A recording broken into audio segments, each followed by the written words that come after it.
Hi guys, thanks for tuning in to another video on ForgottenWeapons.com.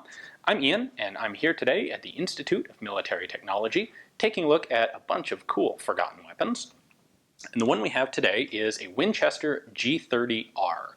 Now, I did a video series from the Cody Firearms Museum not too long ago that covered all of the other guns in the series, except for this one. So it was really cool to be able to get my hands on an example of the G30R to finish up this story. So, just as a brief overview, this begins with Ed Browning, who is John Moses Browning's half-brother, creates a rifle design which Colt manufactures in 1929, presents to the Army. They don't like it.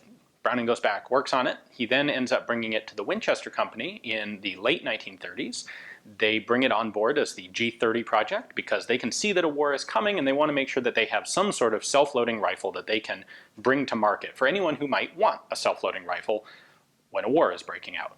Now, the G30 didn't work out so well, and it had a tipping bolt and an annular gas piston.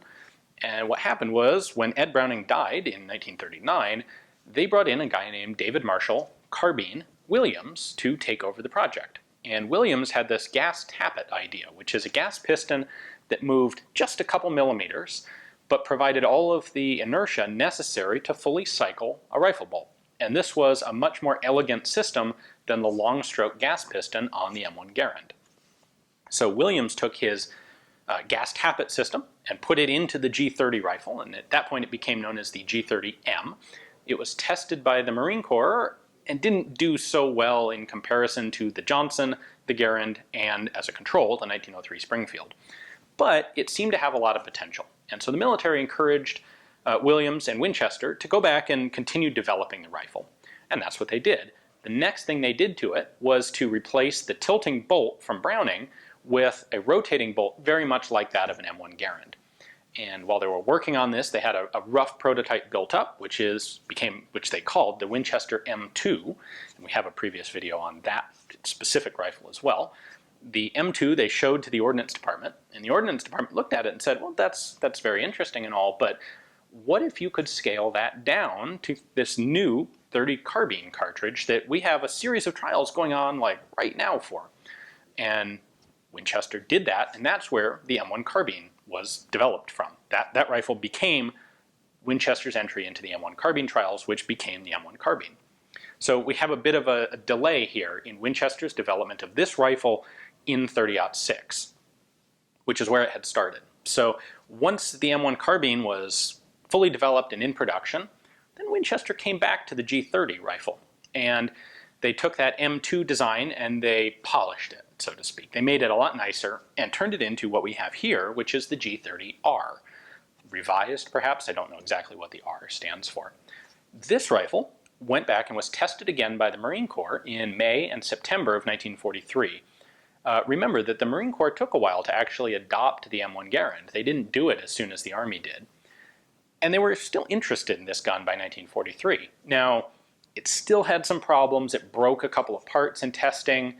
And by 1943, the M1 Garand was clearly working well. It was in service. People were happy with it. And the Army wasn't that interested in replacing the M1 Garand at that point.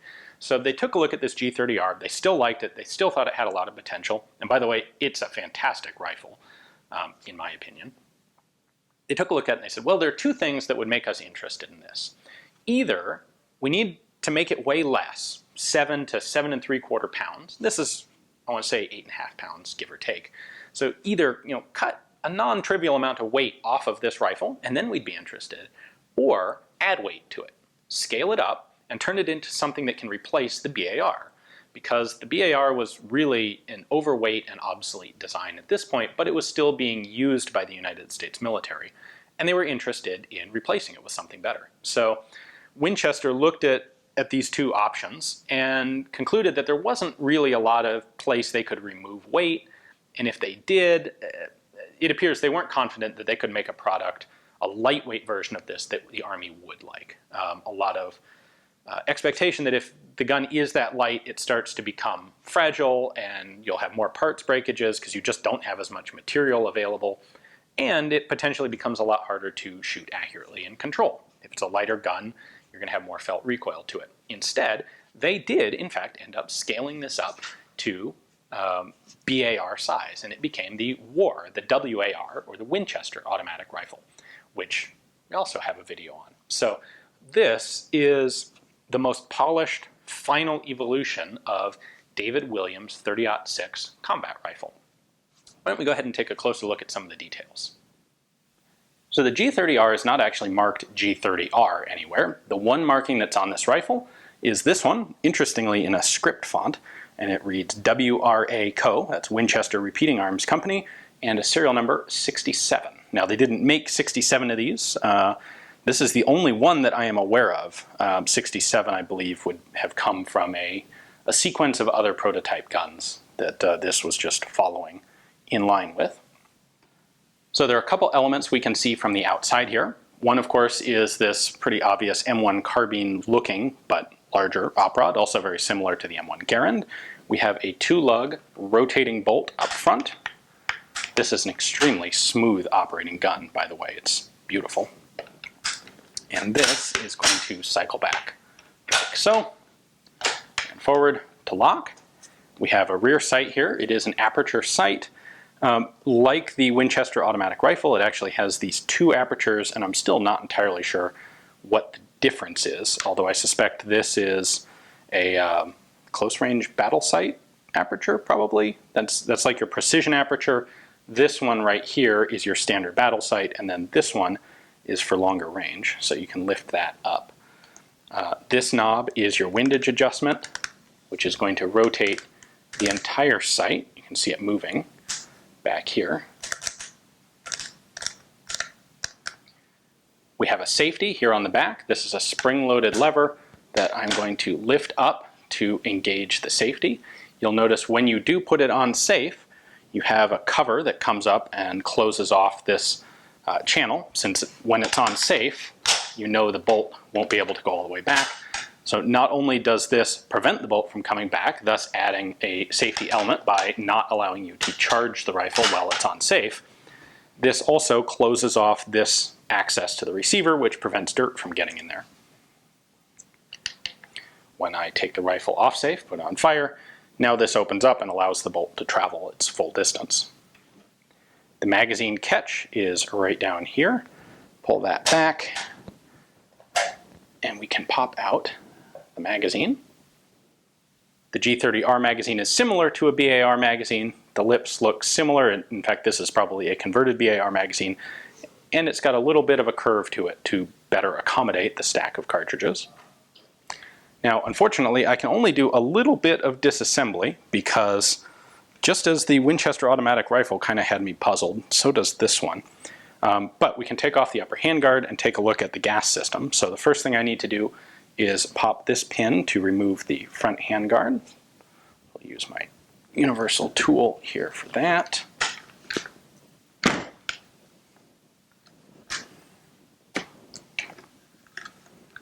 we go. That is a captive pin, so it comes out that far and then stops. There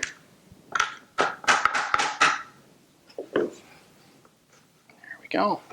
This is actually captive on the rifle. It can't clear the front sight. All right, now that we have the front band off, or the nose cap off, now we can take off the front band, which is going to come back like that. And now the upper handguard comes off. So here is the inside of the gas system. We have our gas block right here. That's got the Williams tappet on it, and that is going to hit this operating block, cycle it backward, and force the bolt to rotate. So with the bolt open, you can see the little gas piston right there. It doesn't have to move far, just a few millimeters to impart all the necessary energy into the operating slide. It's interesting to note on this particular rifle that the barrel has been milled away on both sides, there and there. This was clearly there was some experimentation still going on here that they were doing. Can't say exactly what that was for, because this clearly doesn't fit any requirement of the upper handguard. This was something previous in this barrel or this rifle's life. You can also notice that the finish is polished away up here. So they may have been experimenting with different locations to put the gas block and different configurations for the operating rod. So in addition to the interest from the US military, Winchester also had gotten some interest from the Canadian military in trying out this rifle. The Canadians were interested in the idea of a self-loader, and specifically interested in this. It was a good commercially available weapon. They would have been able to buy it or license it from Winchester. Unfortunately, when Winchester asked for permission to ship some of these overseas, or over the border into Canada, the US government denied them permission. And it's not entirely clear why, but Winchester was never able to provide any of these rifles for Canadian testing, so that ended up going nowhere. Now, it's unlikely the Canadians would have adopted this, but they probably would have been happy to examine them.